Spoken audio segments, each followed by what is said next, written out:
Hello প্রিয় শিক্ষার্থী বন্ধুরা, আসসালামু আলাইকুম। এডুকেশন ডিকশনারির পক্ষ থেকে তোমাদের সবাইকে জানানো হচ্ছে আন্তরিক শুভেচ্ছা। তো আজকে আমরা দ্বাদশ শ্রেণীর হিসাব বিজ্ঞানের অব্যবসায়ী প্রতিষ্ঠান নিয়ে আলোচনা করব। খুবই ইম্পর্টেন্ট একটা ক্লাস। সম্পূর্ণ ক্লাসটা তোমরা খুব সুন্দরভাবে দেখবে এই আশা করছি। তো আমাদের ক্লাস শুরু করার পূর্বে we will come after a short intro.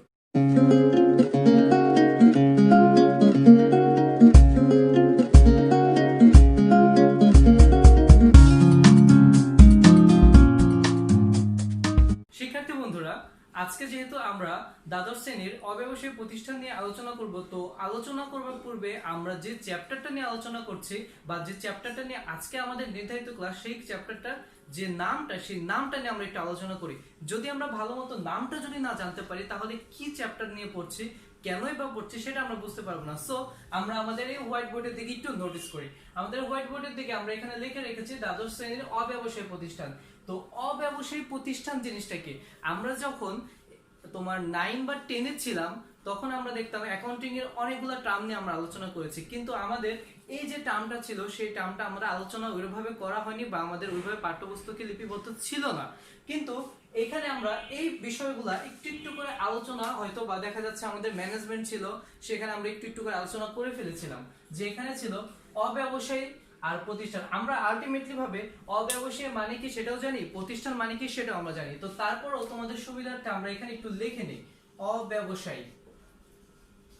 অব্যবসায়ী মানে কি? অব্যবসায়ী মানে এখানে সাধারণভাবে এটা বোঝা যায় যে ব্যবসা করে না,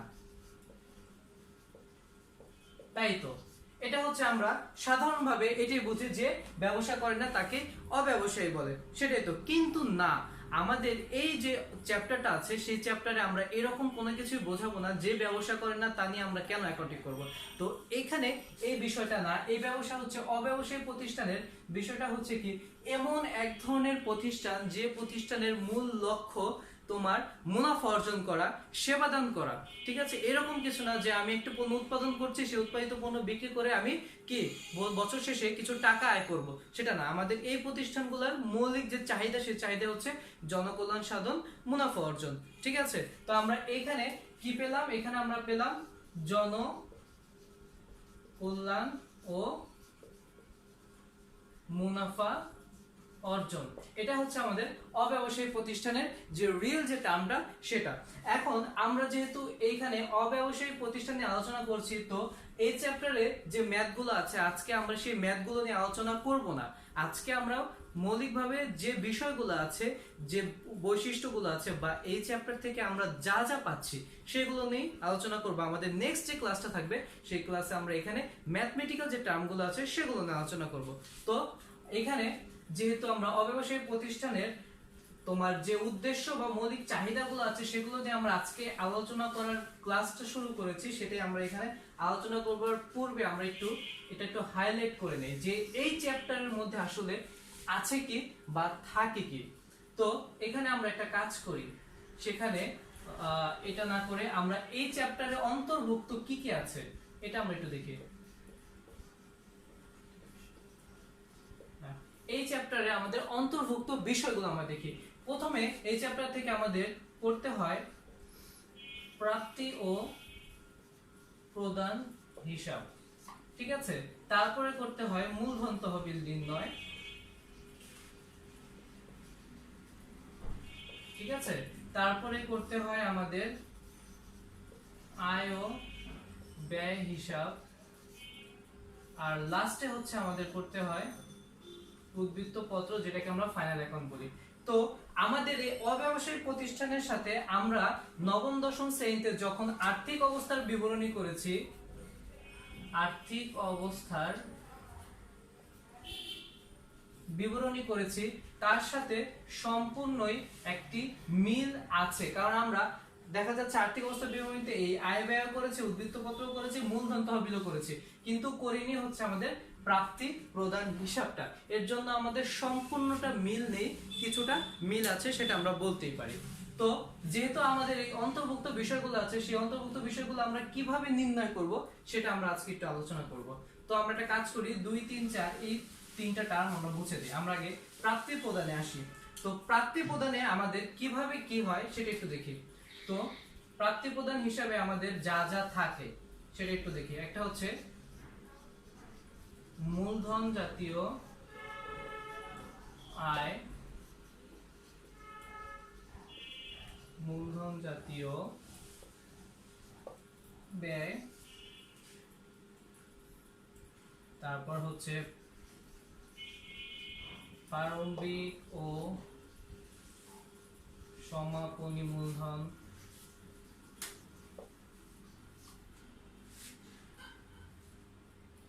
আর লাস্ট যে ওয়ানটা থাকে সেখানে হচ্ছে আমাদের অনেক সময় মূলধন তহবিল বলে দেয়।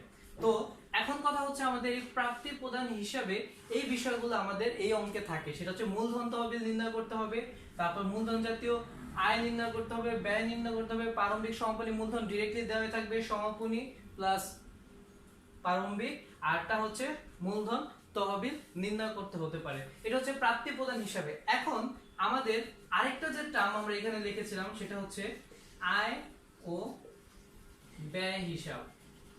তো আয় ও ব্যয় হিসাবে আমাদের কি কি থাকে? আয় ও ব্যয় হিসাবে আমাদের থাকে হচ্ছে সকল প্রকারের মুনাফা জাতীয় আয়,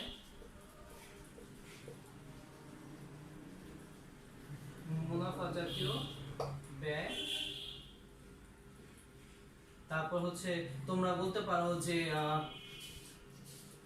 চলতি সম্পদের কিছু বিষয়,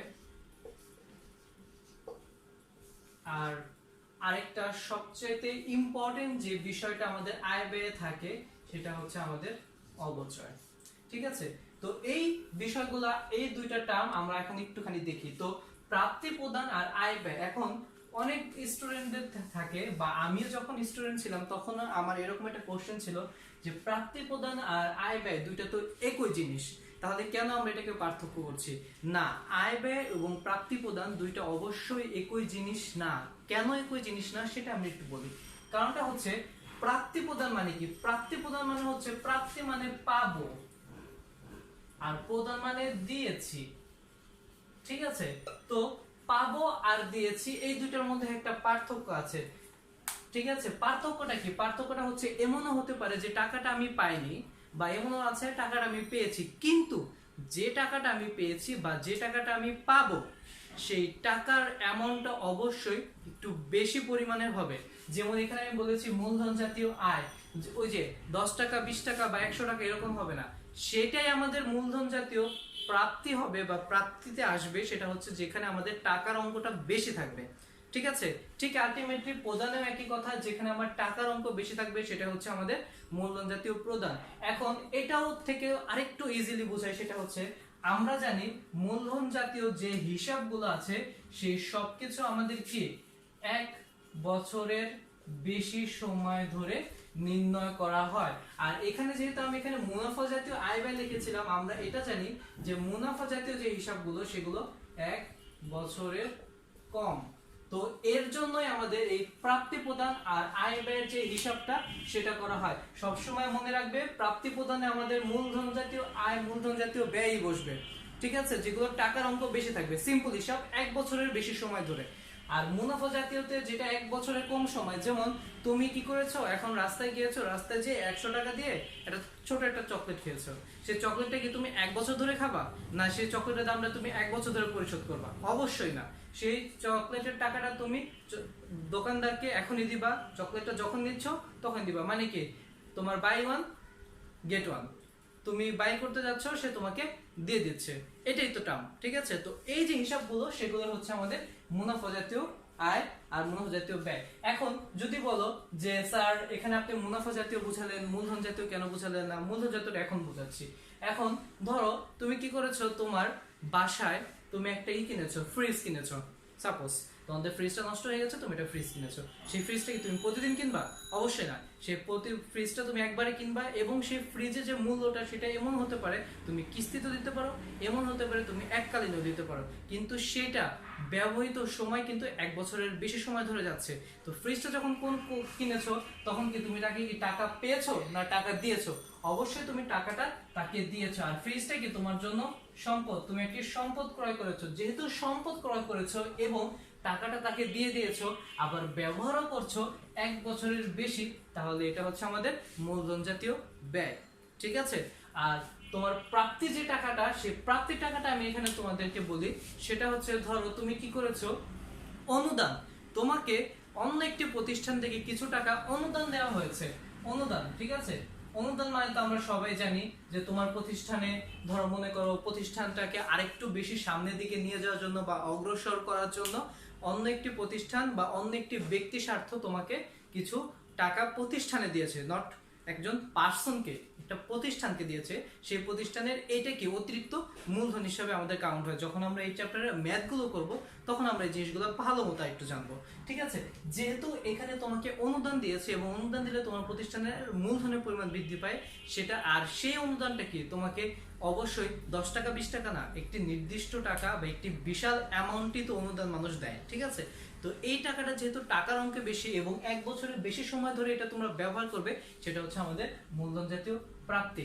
ঠিক আছে, মূলধন জাতীয় প্রাপ্তি, মূলধন জাতীয় প্রদানের হিসাব। ওকে, তো এখন মুনাফা জাতীয় আয় আর মুনাফা জাতীয় ব্যয় আমি তোমাদেরকে বুঝিয়ে দিলাম। তো মুনাফা জাতীয় আয় যেটা বললাম, যে বেটা চকলেট মানে কিনেছে তার জন্য হচ্ছে মূলধন জাতীয় কি মুনাফা জাতীয় ব্যয়, আর যে চকলেটটাকে সেল করেছে, বিক্রি করেছে, সেটা তার জন্য হচ্ছে মুনাফা জাতীয় আয়, সে টাকা পেয়েছে। তো এটাই হচ্ছে আমাদের প্রাপ্তি প্রদান আর আয় ব্যয় হিসাব। আমার যতটুকু মনে হচ্ছে তোমাদেরকে আমি বোঝানোর চেষ্টা করেছি বা বোঝাতে পেরেছি। তারপর যদি তোমরা না বুঝতে পারো, অবশ্যই আমাদের কমেন্ট সেকশন আছে, সেই কমেন্ট সেকশনে তোমরা কমেন্ট দিয়ে তোমাদের মন্তব্যটাকে অবশ্যই আমাদেরকে শেয়ার করতে পারবে। ওকে, তো এখানে হচ্ছে আমাদের প্রাপ্তি প্রদান আর আয় ব্যয় হিসাবটা আমি তোমাদেরকে বোঝালাম। এখন হচ্ছে আমাদের বলেছিলাম যে এই চ্যাপ্টারে কি কি থাকে, উদ্বৃত্ত পত্র থাকে। তো উদ্বৃত্ত পত্রে কি কি থাকে, উদ্বৃত্ত পত্রে আমাদের চলতি সম্পদ থাকে, আর কি থাকে, স্থায়ী সম্পদ থাকে, আর হচ্ছে চলতি দায় থাকে, দীর্ঘমেয়াদী দায় থাকে, মালিকানা সত্ত্ব থাকে। আমরা সেই 9-10 আর্থিক অবস্থা বিবরণী যেটা করেছি সেটাই। কিন্তু এখন এখানে এই আয় ব্যয় হিসাবে একটু পার্থক্য আছে, সেই পার্থক্যটা তোমাদেরকে আলোচনা করব। তার আগে আমি আমার বোর্ডটাকে কি করি, একটু ক্লিন করে নেই। তো একটা কাজ করি, আমরা এই আয় ব্যয় হিসাবে একটি ছোট একটি ডেমো আজকে দেখাই তোমাদের। তো এখানে আমি একটু লিখে দেই আয় ও ব্যয় হিসাব। তো এখানে আয় ও ব্যয় হিসাবে আমরা ছোট একটি ঘর আঁকি। ঠিক আছে, তো এই সাইডটা আমি টাকা দেই, এটা ওকে। এরকম 4টা ঘর আমরা অ্যাকাউন্টিং স্টুডেন্টরা সব সময় এঁকে থাকি। তো এখানে আমরা লিখি, আচ্ছা এখানে আয় বা ব্যয় তুমি যেটা লিখতে পারো, সমস্যা নেই, আমি ব্যয় লিখি, ব্যয় হিসাব। তো এখানে আমরা এই বোর্ডে একটি চার্ট লিখলাম, যে চার্টটা তোমরা সেই ক্লাস 9-10 থেকে করে আসতেছো, মানে কি তোমাদের খুব ফ্যামিলিয়ার একটা চার্ট। ঠিক আছে, তো এই চার্টের মধ্যে আমরা কি লিখেছি, এই সাইডটা লিখেছি হচ্ছে ব্যয় হিসাব টাকা, আয় হিসাব টাকা। এখন সবসময় মনে রাখবে আমাদের আয় ব্যয় হিসাবে কি আমরা শুধুমাত্র মুনাফা জাতীয় যে হিসাবগুলো আছে সেগুলোই আমরা লিখবো। ঠিক আছে, মুনাফা জাতীয় যে হিসাবগুলো আছে সেগুলো আমরা লিখবো। আমরা কিন্তু মূলধন জাতীয় কোনো হিসাবই কিন্তু এখানে অন্তর্ভুক্ত হবে না, এটা খুব ক্লিয়ারলি তোমরা জেনে রাখবে। ঠিক আছে, তো এই চার্টটা কেন আঁকা আর কেন এই চার্টটা এখানে আমি মানে তোমাদের সামনে দেখাচ্ছি, সেটার মূল টার্মটা হচ্ছে যে আমি আজকে আগেই বলেছি, আজকে আমি কিন্তু কোনো ম্যাথমেটিক্যাল টার্মে যাচ্ছি না। আজকে আমরা এই চ্যাপ্টারটা পরিচয় হচ্ছে মানে পরিচিতি পর্ব। ঠিক আছে, তো এই চ্যাপ্টারটায় আমাদের একটা জিনিস কি জেনে রাখবা, সেটা হচ্ছে এই চার্টে কি একটা বিষয় সবচেয়ে বেশি থাকে, সেটা হচ্ছে আমাদের আয় পাশে চাঁদার একটা বিষয় থাকে। তো এই চাঁদার যে বিষয়টা থাকে সেটা হচ্ছে আমাদের সবচেয়ে ইম্পর্টেন্ট একটা বিষয়, যেটা আমি আমাদের নেক্সট ভিডিওতে তোমাদেরকে দেখাবো। তো এখন একটা জিনিস মনে রাখো, অনেক সময় দেখা যায় আমাদের এই হিসাব বিজ্ঞানে, অনেক সময় না, আমাদের হিসাব বিজ্ঞানের মূল টার্মে হচ্ছে দুই পাশ মিলাতে হয়। কিন্তু দুই পাশটা আমরা কোথায় মিলাই, দুই পাশটা কিন্তু আমরা আমাদের উদ্বৃত্ত পত্রে মিলাই। বাট এই অব্যবসায়ী প্রতিষ্ঠানে আমাদের আয় ব্যয় হিসাবেও দুই পাশ মিলাতে হবে। তো দুই পাশ যদি মিলাই, এক সময় দেখা যায় ধরো আয়ে আমাদের টাকার পরিমাণ হয়েছে 1 লক্ষ টাকা, আর ব্যয়তে আমার টাকার পরিমাণ হয়েছে ধরো 20,000 টাকা সাপোজ। তাহলে এখানে কি এই 1 লক্ষ টাকায় বসবে, সেটা তো আমরা সবাই জানি। আর এই দুইটার মধ্যে যে তোমার ডিফারেন্ট ফিগারটা আছে, সেই ডিফারেন্ট ফিগারটাকে আমাদের এখানে বসবে যে 80,000 টাকা, তাহলে কি 1 লক্ষ টাকা হয়ে গেল। এখন এই বিষয়টাই তোমরা একটু ভালো করে শোনো, সেটা হচ্ছে এই যে 80,000 টাকা আমি এটা বুঝিয়েছি, এই ৮০,০০০ টাকার একটা নাম হবে, সেই নামটাকে আমরা যখন পরীক্ষার সময় যখন আমরা এই চ্যাপ্টারটা নিয়ে অ্যান্সার করি তখন আমরা এই নামটার ভিতরে কনফিউজড হয়ে যাই। সেই কনফিউশনটা ক্লিয়ার করার জন্য আমি এটা তোমাদেরকে দেখাচ্ছি। তো এখানে আমাদের টাকার পরিমাণ কার বেশি, আয়ের বেশি। আয়টা হচ্ছে ১,০০,০০০ টাকা, ব্যয়টা হচ্ছে ২০,০০০ টাকা। তাহলে কি আয় বেশি ব্যয় থেকে? এর জন্য আমাদের নাম কি হবে? এর জন্য আমার নাম হবে হচ্ছে এই সাইডে ব্যয় অতিরিক্ত আয়। মানে কি ব্যয় থেকে আয় বেশি, ব্যয় অতিরিক্ত আয়। তারপরে আবার যদি এই টার্মটা যদি আমাদের এই সাইডে আসে তাহলে কি হবে? তাহলে হবে আয় অতিরিক্ত ব্যয়। বুঝতে পেরেছো তোমরা?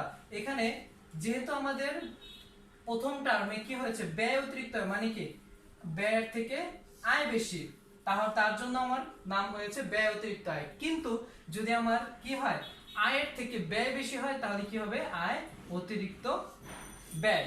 তো আই থিঙ্ক তোমরা এইটুক বুঝতে পেরেছো। এইটুক যদি বুঝতে পারো তোমাদের দেখা যায় সেই নবম দশম শ্রেণীতে তোমরা যেরকম আয় ব্যয় করেছো সেই আয় ব্যয়ের হিসাবগুলোই এখানে বসবে। যেমন এখানে আমরা কি লিখতাম, এখানে আমরা নগদ তহবিল লিখতাম, ঠিক আছে, নগদের যে টাকাগুলো আছে সেগুলো আমরা এখানে লিখতাম, এখানে আমরা অবচয় লিখতাম, তারপরে এখানে আরো যে ব্যয়ের যে হিসাবগুলো ছিল, বকেয়া থাকতো, অগ্রিম থাকতো, সেগুলো লিখতাম। এখানে আয় সমূহতে আমাদের যে বছরটা শুরু হয়েছে সেই বছরের যে নিট প্রফিট গুলো আছে সেই প্রফিট গুলো নিয়ে আমরা এখানে কাজ করতাম, ইকুয়েশন করতাম, হয়ে যেত। ঠিক আছে, তো এটাই হচ্ছে আমাদের আয় ব্যয় হিসাবে। আর উদ্বৃত্ত পত্রের যে বিষয়টা সেটা তো আমরা খুব ভালো মতো জানি। তারপর আমরা উদ্বৃত্ত পত্রের একটা ছক এখানে এঁকে দিই, যেহেতু আমরা আয় ব্যয় হিসাবে একটি ছক তোমাদেরকে এঁকে দেখিয়েছি। তো এখানে আমি আর্থিক অবস্থার বিবরণী লিখি, আর্থিক অবস্থার বিবরণী। ওকে, ঠিক এটা এভাবে করি।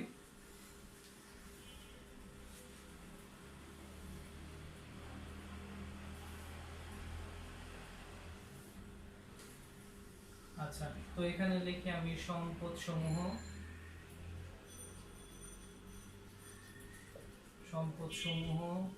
টাকা, দায় ও মালিকানা টাকা। এখন আমরা যখন 9 10 পড়তাম তখন দেখা যেত এই ছকটাকে আমরা কি করতাম, এভাবে উপরে নিচে করে লিখতাম।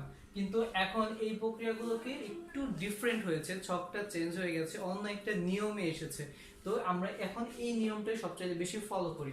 তো এখানে আমরা কিভাবে করতে পারি, সম্পদ সমূহতে এখানে আমরা শুরু করব এই নামটা দিয়ে চলতি সম্পদ, দেন এখানে একটা অ্যামাউন্ট হবে, তারপর আমরা লিখবো এখানে দীর্ঘ মেয়াদি বা